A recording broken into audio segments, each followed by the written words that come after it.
Un saludo, mi apreciado hermano y hermana, especialmente si es usted un maestro de la escuela sabática. Estamos en la lección La cosmovisión bíblica. La cosmovisión bíblica acerca de la naturaleza humana. Y este es el bosquejo para los maestros, con algunos textos claves como Génesis 2:7, Lucas 2:52, Romanos 8:4-14 y 1 Corintios 2:16, Filipenses 2:5. La cosmovisión bíblica se opone a la filosofía griega del dualismo, que postula que el cuerpo es malo pero el espíritu es bueno. Y antes de proseguir, mi apreciado maestro de escuela sabática, permíteme orar para pedir al Señor que nos bendiga con el impartimiento de la lección de este día. Querido Padre Celestial, tú nos has llamado de las tinieblas a tu luz admirable. También nos has llamado para que escudriñemos tu santa palabra, porque en ellas tenemos la vida eterna. Y ahora, Señor, al presentarnos delante de nuestros alumnos de escuela sabática, permite, Señor, que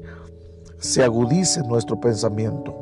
Como maestros de escuela sabática podamos estar abiertos a la revelación divina a través de tu palabra. En el nombre de Jesús, amén y amén. Bien, mi apreciado hermano y hermana, maestro, decíamos que la cosmovisión bíblica se opone a la filosofía griega del dualismo, que postula que el cuerpo es malo, pero el espíritu es bueno. Ese dualismo afirma que el cuerpo mortal tiene esclavizada al alma eterna, que será liberada en el momento de la muerte de cada persona, y a partir de ahí vivirá eternamente. Esta visión contradice claramente la enseñanza bíblica, para lo cual todo lo que Dios creó era bueno en gran manera, incluido nuestro cuerpo. Somos dependientes de Dios por creación, por lo tanto, fuimos hechos sin inmortalidad inherente. La vida no está en nosotros, sino que la recibimos de afuera. Y mientras vivamos en estrecha relación con Dios, esta vida está garantizada para siempre. Dios hizo a los seres humanos como almas vivientes, así lo menciona Génesis 2:7. La inmortalidad no está en nosotros, sino que nos la proporciona constantemente nuestro Señor mismo, desde una fuente externa. La cosmovisión bíblica de la naturaleza humana es la unidad de todos los aspectos, no separados, la unidad de todos los aspectos que tienen que ver con nuestra existencia. Es decir, aspectos físicos, mentales, intelectuales, emocionales, volitivos, espirituales y sociales, que no existen por separado o independientemente unos de otros. Todo esto está unido por nuestro Dios creador en una maravillosa e inseparable, y todo, como lo dijo San Pablo a los tesalonicenses, necesita ser santificado por Dios. 1 Tesalonicenses 5:23. Y cuando una persona muere, no hay actividad en ninguno de estos aspectos. Así lo dice Eclesiastés 9:5 y 6. Por lo tanto, nuestro ser es pues una unidad, y Dios desea cambiar nuestro ser. Para lograr esta transformación, Él nos habla. Elena de White enfatiza que el Señor se comunica con nosotros por medio de nuestro cerebro. Los nervios del cerebro que relacionan todo el organismo entre sí son el único medio por el cual el cielo puede comunicarse con el hombre y afecta su vida más íntima. Testimonios para la Iglesia, tomo 2, página 312. Es muy importante tener la mente de Cristo para entender su palabra. Cuando la palabra de Dios mora en nosotros y nos guía constantemente, entonces nuestra mente puede ser transformada por el poder del Espíritu Santo. Podemos acceder a un entendimiento de la palabra de Dios solo a través de la iluminación del Espíritu, por medio del cual fue dada la palabra. Camino a Cristo, página 94. Pablo explica: no se amolden al mundo actual, sino sean transformados mediante la renovación de vuestra mente. Así podrán comprobar cuál es la voluntad de Dios, buena, agradable y perfecta. Romanos 12:12, nueva versión internacional. Para enfatizar los aspectos importantes, mi querido maestro, de la lección de esta semana, el primer aspecto importante que debemos de ver es la vida según el Espíritu. La dimensión espiritual de nuestra vida es de suma importancia y entonces debemos cultivarla debidamente para ayudarnos a comprender esta tarea El apóstol San Pablo hace un contraste claro entre la vida según la carne y la vida según el Espíritu en Romanos 8, 4 al 6. Y él dice que la carne y el Espíritu se oponen. La naturaleza carnal de la humanidad contra o versus la naturaleza espiritual que es regenerada por el Espíritu Santo. Cultivar nuestra vida espiritual requiere atención a todas las facetas de nuestra existencia, incluyendo nuestras actitudes y motivaciones. Debemos elegir entre Dios y sus valores o entre el pecado y el yo, con los que satisfacemos los deseos de la carne como la lujuria, la codicia, la envidia, la ira, el orgullo y la supremacía. Pablo nos asegura que quienes permiten que Dios los transforme, que ponen su mente en las cosas del Espíritu y en las cosas de arriba, en Colosenses 3:2, son guiados por el Espíritu de Dios. Estos creyentes, dijo él en Romanos 8:5, son hijos de Dios. Ezequiel habla de la decisión de vivir con un corazón de piedra o con un corazón de carne. Ezequiel 36:26. Es decir, ser sensibles a la voz de Dios y estar dispuestos a cambiar y a ser abiertos a ayudar a las personas necesitadas.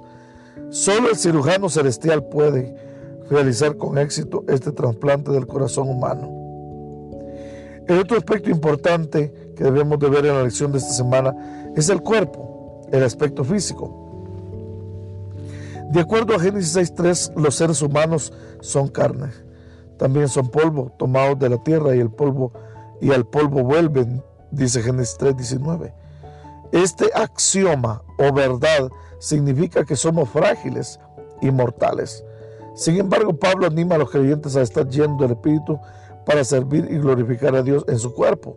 Así lo dijo en los Corintios en su primera carta, capítulo 6, versículos 19 y 20.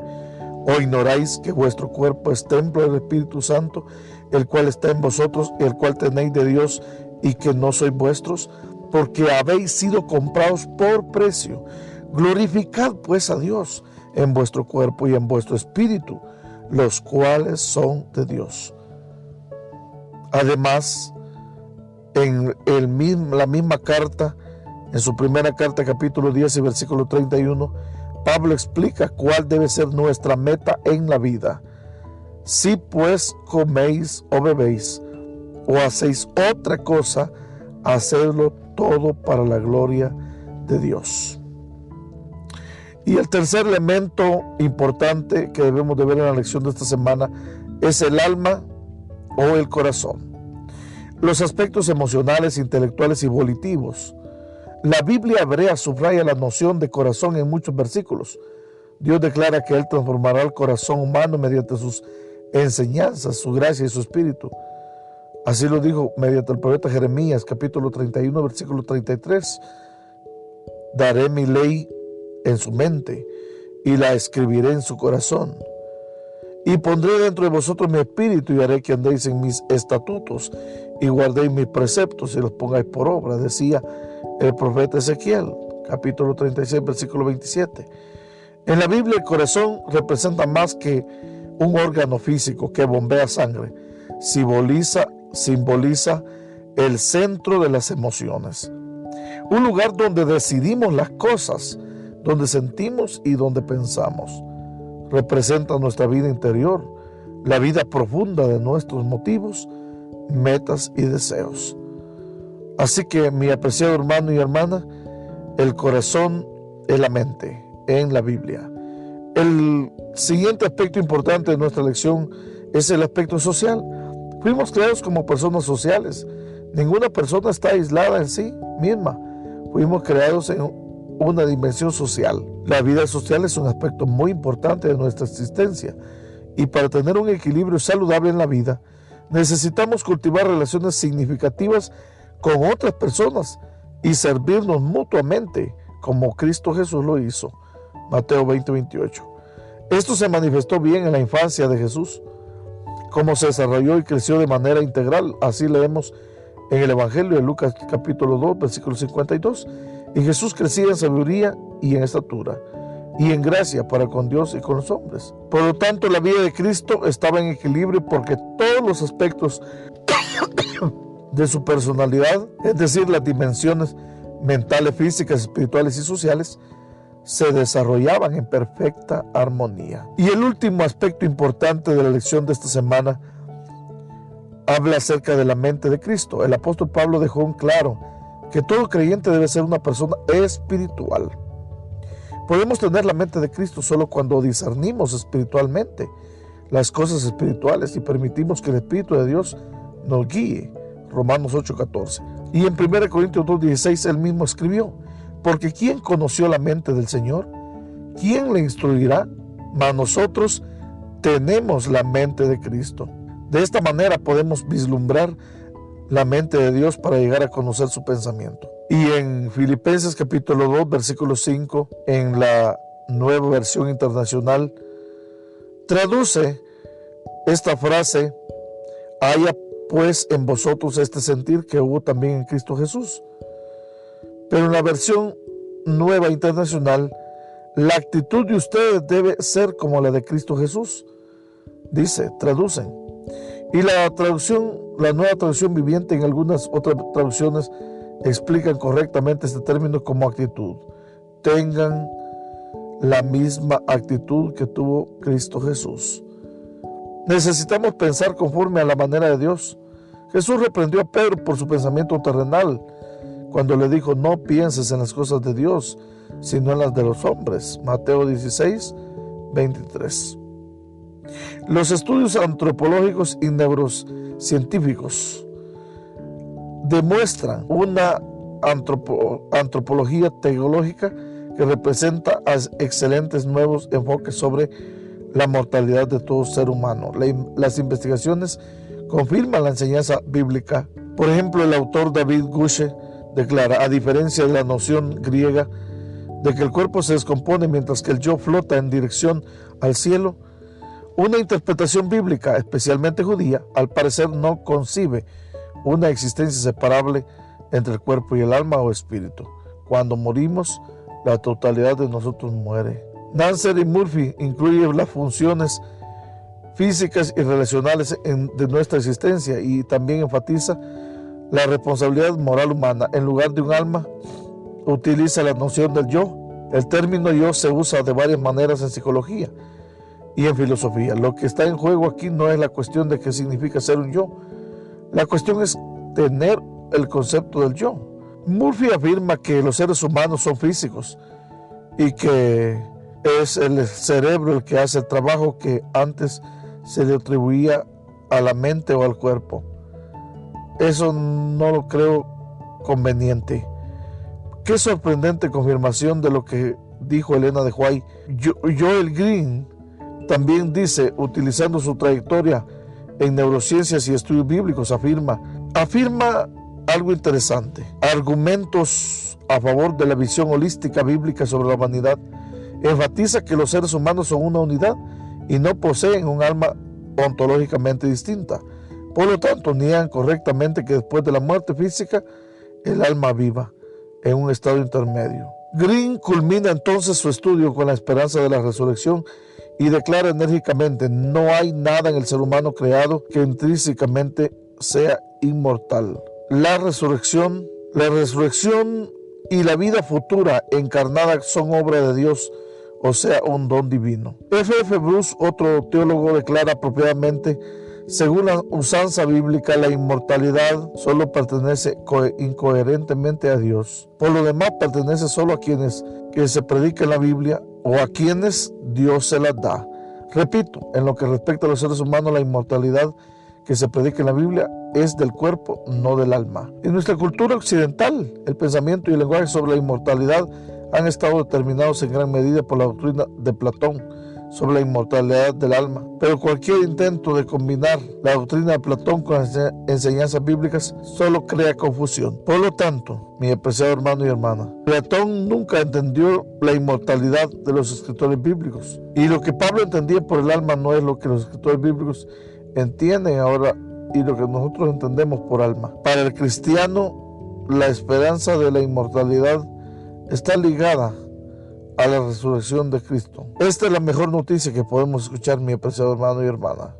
Para concluir mi apreciado hermano y hermana, necesitamos repasar un poquito y aplicando la vida. Elena White declara en el Camino a Cristo, página 87 y 89, si pensáramos y habláramos más de Jesús, menos del yo, tendríamos por lejos mucho más de su presencia. Cristo y Cristo crucificado debería ser el tema de contemplación, de conversación y de nuestra más goza emoción. El individualismo, el egocentrismo, el egoísmo matan todas las relaciones significativas que se basan en la confianza y en el sacrificio.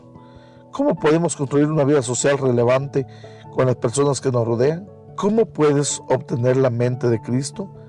¿De qué depende y cómo se puede desarrollar?